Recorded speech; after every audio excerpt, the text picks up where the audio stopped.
新闻项目最喜欢这位宝杰。现在中美对抗最核心的领域就是 AI。现在这个领域里面，美国几乎不给中国有任何的活路，不给中国有任何发展的可能。连 NVIDIA 现在已经破兆元产业的 NVIDIA，他都抱怨说，你现在连 A800、H800你都不让我卖给中国，你根本就是砍断美国企业的一个根本，因为中国整个产业占整个 NVIDIA 的市场里面有20%，也就是如果不能卖给中国的话，NVIDIA 的20%的营收就这样子要凭空消失，这对美国的企业也会造成重大打击。但美国完全不在乎，美国现在上穷碧落下黄泉，现在已经进到了晶片战争的2.0，也就是我从软体的设计，我从整个化学药品，甚至我从晶圆制造全面进行封杀。封杀就是我让你的 AI 没有任何发展的可能。为什么 AI 这么重要呢？我们知道，掌握了 AI 就可以掌握未来。你现在看到的影片，把很多的人都给吓坏了。这是 F16 之前曾经用模拟机，用 AI 模拟机跟人类最好的飞行员进行缠斗，就没有想到 AI 以5-0完胜这个王牌飞行员。但没有想到，现在的美国用 AI 来控制 F16。已经不是只在模拟器上面，他们竟然已经可以让它飞上天。现在这个飞上天实验的时数已经超过了70个小时。现在可怕的是，你知道这种用 AI 来取代人类进行这种空中的缠斗或者空中的拦截，比人类反应的速度快了250倍。所以说未来AI 真的可以代替这些飞行员的话，250倍的反应速度，那根本就不是人类可以抵挡得了。好，我们今天请到了来宾，对方首位的财经专家黄寿松，你好，大家好。好，这是美岛电视报道大胡子江，大家好。好，第三位是资深媒体人姚慧珍，大家好。好，第四位是资深媒体人吕玉峰，大家好。好，第五位是资深媒体人王瑞德，大家好。好，第六位是资深的政治记者单厚之，大家好。走，我们这两天谈就是美国现在对中国的晶片封锁，对晶片的打压已经更进一步了。现在已经进到了晶片2.0的一个阶段。这2.0的阶段，我们这样讲，就是你不是说，极紫外光机不能卖，你连深紫外光机都不能卖。是你不是说你的7奈米做不出来，你的14奈米、48奈米可能都让你做不出来。而且现在更狠的是，它现在是荷兰、日本、台湾、韩国，居然连成一个同盟。有人想说，它形成了一个柏林围墙，没错，柏林围墙完全封锁，中国未来半导体看起来是完全没有任何可能了，没有任何可能。这时候就公布了一个新的影片、新的照片，搞了半天，他们的 AI 真的已经实战化了，没错，他们的 AI 已经进到了军事领域了，他们的 F16已经不用飞行员，用 AI 就可以操控，而且用 AI 操控反应速度远高于人类。没错，目前为止来说拜登联合荷兰、日本、台湾、韩国等等同盟，还有德国等等，他们现在要建立一个叫做柏林围墙。那要是跟谁关在一起，把这个中国的晶片关在围墙的另外一边，你永远中国关在里面，永远翻不过来，甚至它围成个万里长城，把中国完全包住，让你密不透风，你没办法拿到包括最新的技术或是最新的材料、最新的机台，全部都不给你。好，不止这样，现在其实拜登呢，我跟他讲，我觉得拜登真的做绝了。为什么？做绝了，因为他不是说包括说 A800、H800这种所谓 AI 晶片也不给你。那今天下午有一个最新的这个禁令，就是说什么？因为我们知道。这个 Microsoft 的，或者说像亚马逊，他们在中国有所谓云端服务。对，那云端服务，你可以用这个来制作 AI 啊。他们现在说不准在那边用，所以连这个都不准，云端服务都不给了。所以他现在等于是全方位的在封锁中国科技晶片 AI 的未来。那为什么要做这样的动作？因为很简单，因为美国现在看到 AI 的可能性啊，宝杰长。美国现在呢，准备把未来，我们知道飞行员养成非常困难，对不对？美国想办法把 AI 导入这个飞行员的试验里面。今年的2月的时候，他们已经宣布了 ，DARPA 研究室说，我们已经可以用人工智慧控制 AI， 用这个 F16。宝杰在控制这个用 AI 控制 F16，你知道多夸张吗？因为它没有任何的这个生理限制，所以它瞄准，看到什么打到什么，瞄准率是相当高，比人为都还要更高。另外，它反应速度，我们人呢有那种所谓居力的反应，它没有，所以你要做到几个居，只要这个飞行器做得到，它完全都做得到，所以它的反应速度比人类快250倍。人类可能看到东西的时候，它还要稍微看一下，它不用，它就直接就发射出去了。你说这个 AI 的反应速度比人类的反应速度快250对，倍。所以也就是说，它是一个最好的解决方案。未来如果飞机能够安插这个进去的话，哇，那根本就天下无敌。你看，这个飞行员没有飞行员在这里面，他就用这样实际去飞行啊。那这样测试的结果，他们想说，哎，好，我们现在已经测试这个人工测试成功，可以控制 F16之后，他们再给他做一个所谓的虚拟的大战，用人 AI 的这个机师，还有 F16的顶尖飞行员，现在全部 F16顶尖飞行员给我出来，就跟他对抗。就对抗的结果呢 ，AI 轻轻松松5-0大胜，没有一个赢得了，没有一个人赢得了。所以就知道，事实上美国为什么现在要赶快阻止？如果这一套让中国发展起来，或者让中国可以发展的时候，它可以拉近跟我的速度，跟我的这个差距。如果没有的话，你可以试想，未来假设在战争上面来说，一个 F35跟你的这个歼20两个对抗说，我机台比你好。那另外，我反应速度比你快250倍，那你怎么打？你完全打不过，而且这个不是只有用在飞机啊，未来可以用在什么？任何战场上都可能用得到。这就是美国现在为什么要全力防堵中国 AI 一个最大的原因。你知道讲 F16是所有战机里面，它现在回转半径最小的。没错，回转半径最小就代表什么？你在回转的时候，你的机力承受非常大。是的，而且它是最能够进行空中缠斗的战机。以前人类你可能有空中迷航，没错，你可能有机力的限制，你可能有体能限制。换成 AI 完全没有了，当然，而且对台湾来讲那是天大的喜讯，因为第一个台湾的近视眼，第二个是台湾的少子化。我们买了这么多 F16，很怕说没有人会开。对，我有了 AI 之后就不用怕了。对，我们现在 F16不是苦于说我们没有飞行员嘛？但AI 之后就完全不需要啊。宝剑大事实上就是这样，这个就是 F16的飞机。另外一个这个后面这个 Mark 就是什么？这个 Mark 就是人家传言中的 AI 战斗机的主队的这个背章，在这个地方，所以你知道，事实上。这是已经搭爬研究室可能传言中的无人机的这个它的 AI 无人战斗机 ，AI 来开 F16，对，已经有背章了，对，有背章就代表它已经成军了。对，而且这个计划叫做 ACE 王牌的计划，所以我跟大家讲啊，事实上它真的是 ACE， 因为真的没有人打得过它的一个状况嘛。那原本他们测试的时候，一开始的时候他们还不太敢哦，你知道。他们一开始的时候，在测试的过程里面，最原始的一开始是 AI 在前面开，后面还是有一个真正的驾驶员在后面试的，就开到最后的结果，他们发现真的可以完全放开。对，所以在今年2月就开始放开，已经让它飞行测试了10几个小时，所以目前为止来说，真的已经完全没有问题了。那事实上，目前为止来说，美国是从这个，所以一开始飞上去的时候，对。还有驾驶员在上面随时待命。没错。如果说你中间有任何差错的话，这个驾驶员可以随时来接管这台飞机。对。就没想到经过1次2次，刚刚讲他已经在空中有70个小时的一个实验了。对。现在不用飞行员了，后来就没有飞行员了。刚开始还有飞行员，后来就不需要。结果人家飞行员在上面飞的时候，他们也都说这个飞得蛮厉害的，比我们都还要厉害。事实上，飞行员根本毫无用武之地。好，那事实上美国已经从2018年开始投入，他们投入20亿美金，未来还要再继续投入，还要再投入到25.8亿。所以美国现在铁了心，我要研发 AI 的这个人工智慧。好，那它怎么运作呢？宝剑上，对它怎么样取代人类呢？在这上面来说的话，它安排了4个模组在这里面。那4个模组里面呢，它有一个核心它在里面有6个这个摄影头，摄影相机来说是看这个机舱里面的这个状况，但是这4个模组是用来感应所有的电子的这个设备。对，好，另外还有一个这个一台电脑组成它所谓的视觉处理。那也就是说，用这样的方式，他们就可以用这样的核心在那边运算，有一个 CPU 电脑，它可以知道所有的讯息。另外一个，我有机给我的讯息，或者雷达站给我讯息，它可以。我们知道，我们人脑在上面飞的时候，你根本没办法画出一个完整的图像，但它可以。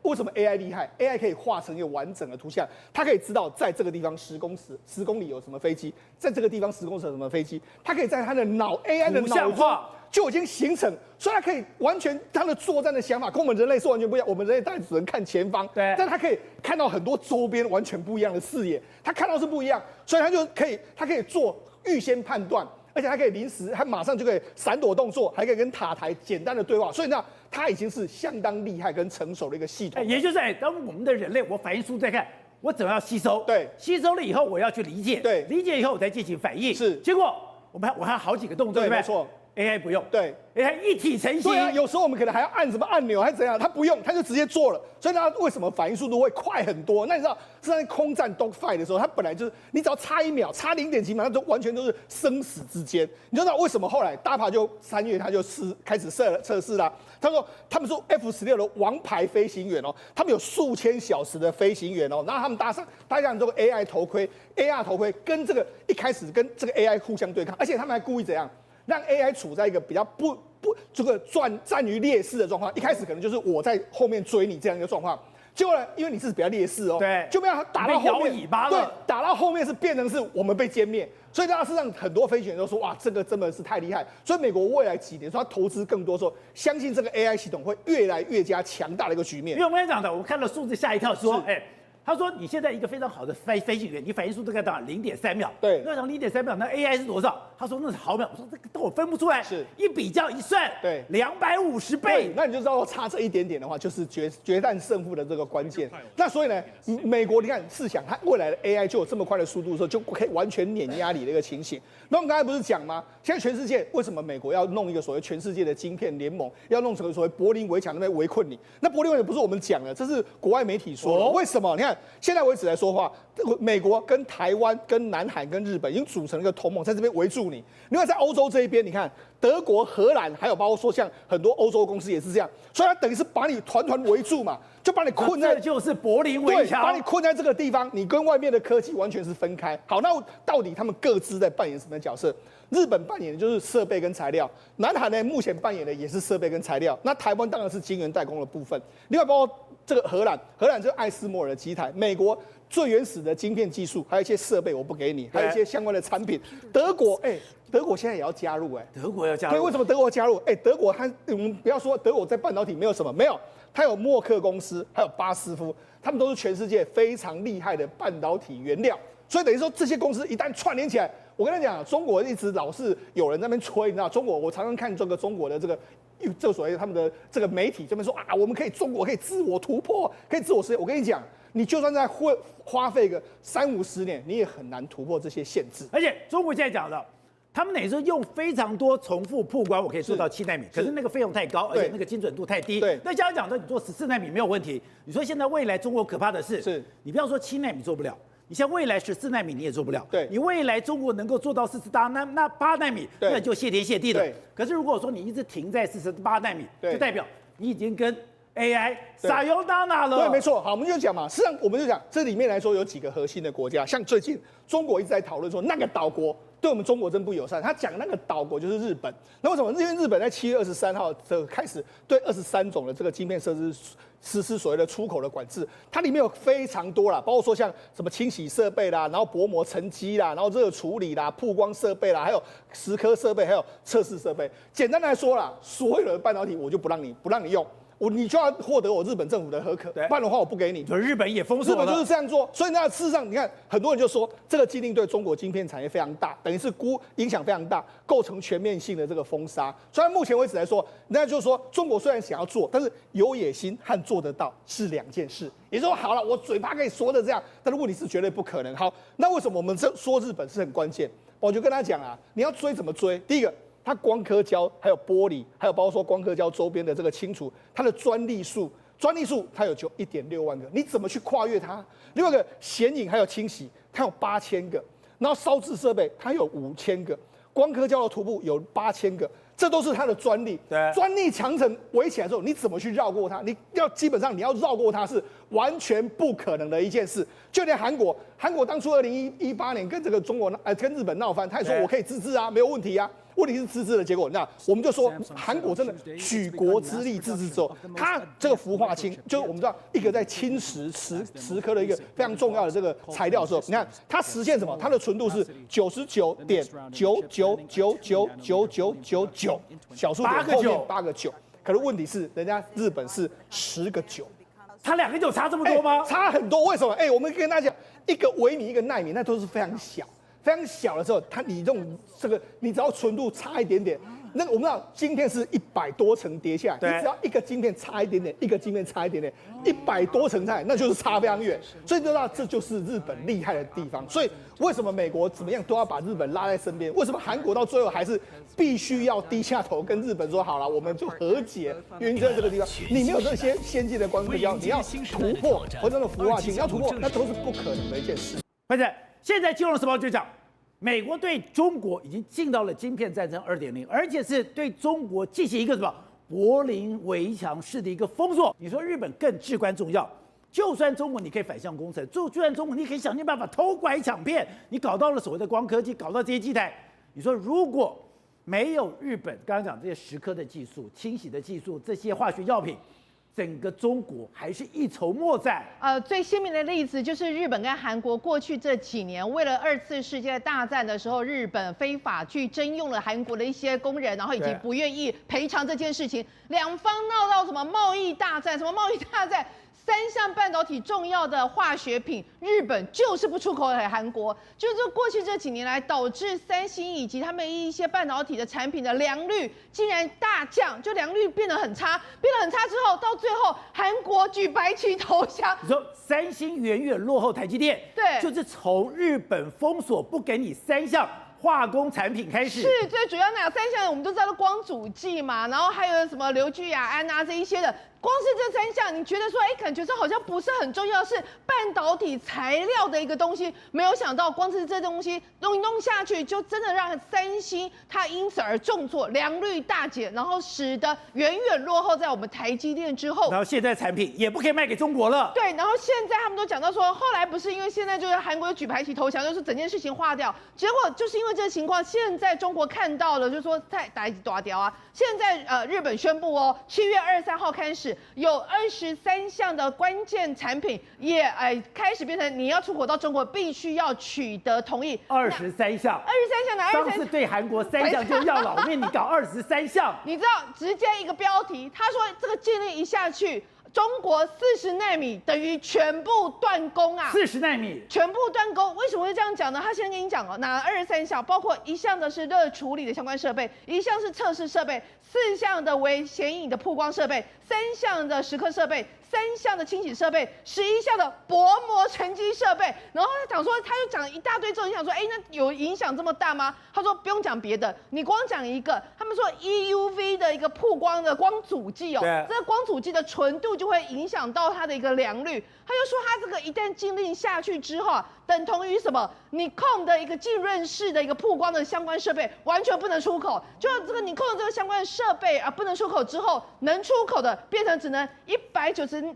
奈米以上的光源波长，100多奈米了。这就是日本非常厉害的地方，他们现在直接就跟你讲说，比起美国去年的规定哦，日本出口管制更令人不安啊，因为这一刀下去之后，不是只有先进制程，连成熟制程一样也是受重伤，就是你做不出来了，完全做不出来了。然后呢，他们现在日本媒体又进一步去讲到他们这个，你知道有个新闻是最近大家觉得6月27号才发生，可是可能不是很多人知道，就是什么呢？日本他们的一个国家基金斥资大概2000亿的台币去并购一家叫 JSR 这家公司。那你想说JSR 这家公司有很厉害吗？不好意思，全世界3大的一个氟化聚硫亚胺以及氟化氢，也就是刚提到半导体关键的一个材料。对，这个东西呢，全世界3大，哪3大呢？信越化学、东京硬化跟 JSR， 这3家都日本公司，其中这 JSR 大概是第2名左右，所以你就知道现在日本政府直接出资64亿美元。并购这个东西代表什么意思？就是我国家队以后要出口给谁，不出口给谁，全部由我日本政府说了算，全部变成战略物资了，全面变成战略物资。那你知道 JSR 这家公司的客户有谁吗？包括台积电，包括英特尔，包括三星啊。所以现在等于是日本政府直接把这个设备这个材料并下来之后，以后谁能没有，谁不能有，没有其他民间业者讲话的空间，就是我日本政府说了算。然后他们就进一步去提到讲到说，除了这个之外，刚刚提到的是3个关键半导体的一个材料之外，还有一个东西列给它西郎，什么给它西郎呢？我们刚刚都提到了，日本在光阻剂的这个市场，全世界大概占有8到9成的一个市占率。光阻剂其实有3个东西弄成的，你看到哪3个东西？有一个叫做感光材料，一个叫溶剂，一个叫做单体右边单体。单体事实上就是石油化学产的过程里面会有了一种液体的东西。结果呢，他就说日本有一家不是很有名的一个企业，这家企业吓死人，它拥有的这个单体在全世界的一个市占率也是高达8成啊。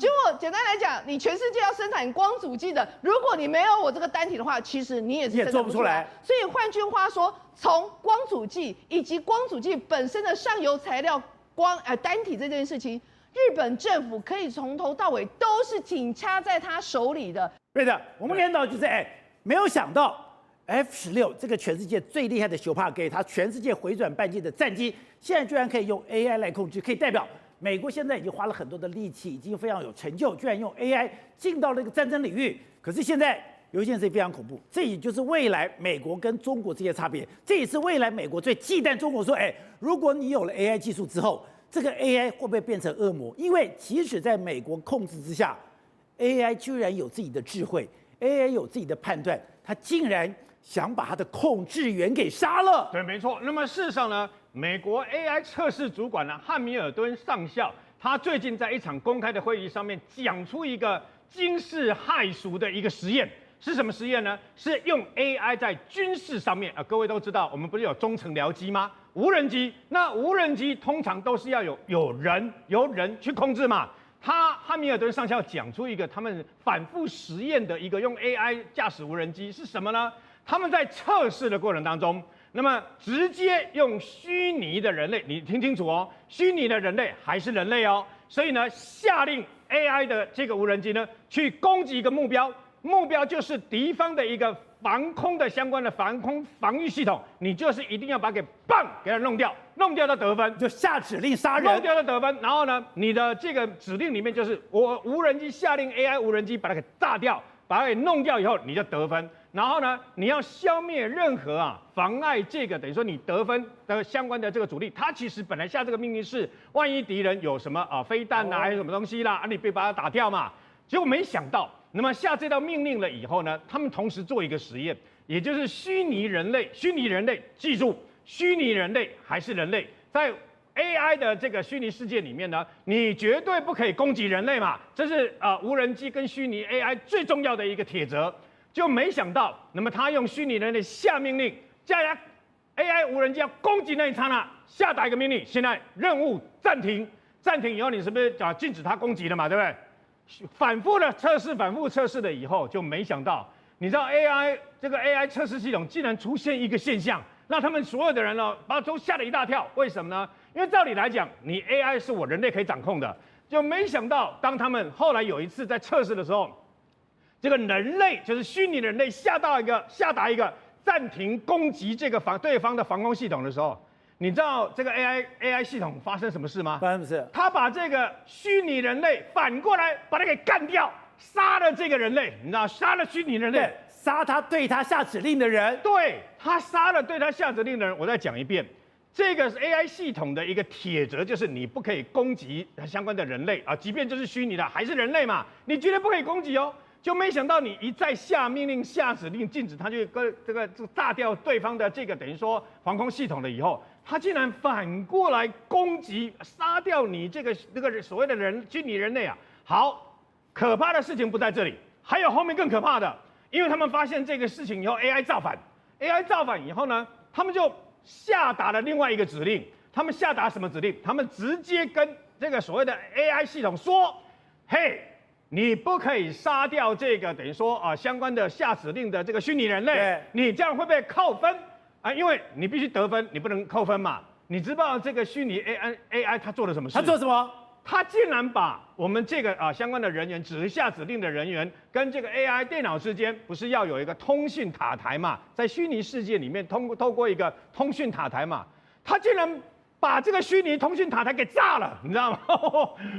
我把你给炸掉，我不仅杀了这个等于说阻止我去攻击的这个虚拟人类我连你来告诉我不可以这样做的这个通讯塔台，我也要把你炸掉。那还好，这是虚拟的，你知道如果发生在现实人类里面呢，那有多可怕？告诉你，电影里面的情节真实呈现在美国开发这个 AI 无人机杀人系统里面。你讲的是真的故事？是真的故事。为什么？我们看那个电影里面呢，记不记得电影里面魔鬼终结者本来是为人天网魔鬼终结者阿诺施瓦辛格演的那个嘛，我们把它发明成这个杀人机器，让他去杀人，他反过来杀了人类，然后变成主宰。然后呢，另外在这个所谓的复仇者联盟也有一模一样的东西嘛。而且现在在美军里面，真的有一个天网实验室。没有错。事实上呢，2017年的时候，在美国的纽约有一个地方如果你看过《哈利波特》的相关的小说跟电影的话，你就知道有一集叫做《消失的密室》嘛。对。结果呢，就在纽约的街头有一个真正的叫做消失的密室。这个消失的密室，他们开玩笑的，自己把它写上去、打上去，贴在外面叫消失的密室啊。不知道的人以为说，这好玩嘛，这个是不是跟电影有关系的？跟电影制作有关？没有。他们是8个工程师，8个电脑工程师在做什么？他们在研究 AI， 但问题是他们不知道他们研究的 AI 以后会用在什么地方。那他们都是研究 AI 的一个高手啊，研究到后来有一天美国国防部3个穿着平民服装的这个军方人员进到里面来，然后跟他们整个讨论相关的这个过程嘛。他们最后这3个这个阿兵哥问到了一个很关键的问题为什么呢？因为我们现在乌俄战争里面不是都透过天上的这个卫星还有无人机分辨嘛？分辨以后进行我们来分析能不能炸，能不能干嘛？结果这一次呢，有3个这个美国军方的人呢，他们问到一个问题，问他们这套系统能不能分辨有关于各清真寺里面建筑结构的这个结构之外呢，硬体之外呢，能不能分辨男跟女的分别？所以呢，他后来发现，原来这套系统研究到后来会变成 AI 辨识自动你不能说自动杀人系统，但是用在战场上就是杀人嘛。董事长，现在看起来让我觉得毛骨悚然了。新的战争，你一直在讲未来的战争是新的战争，真的在我眼前发生了。现在美国扮演世界霸权，靠3个东西嘛，3位一体，大家都知道。第一个美军，第二个美金，US dollar 钱，第3个是美债 T bond， 美国 US bond 美国发行国债，发给全世界，让全世界的人来支撑美国的这个消费好，这3个东西，好，那这3个东西现在目前的优势在不在？继续在，他会放弃？不会放弃。那好，现在进入什么时代？你知道吗？现在你要搞清楚，它是美军的时代来临，它就是 US military， 它的美军要保持什么优势呢？现代化的美军，那它需要假想敌嘛？假想敌是谁？中国，原来是俄罗斯嘛，对，现在是中国。中国你什么都不讲，来一个100年未遇的大变局，对，结果100年未遇大变局，你变成了靶子，搞得塞康来对去啊，对不对？那就是不知轻重的这种乱放狠话。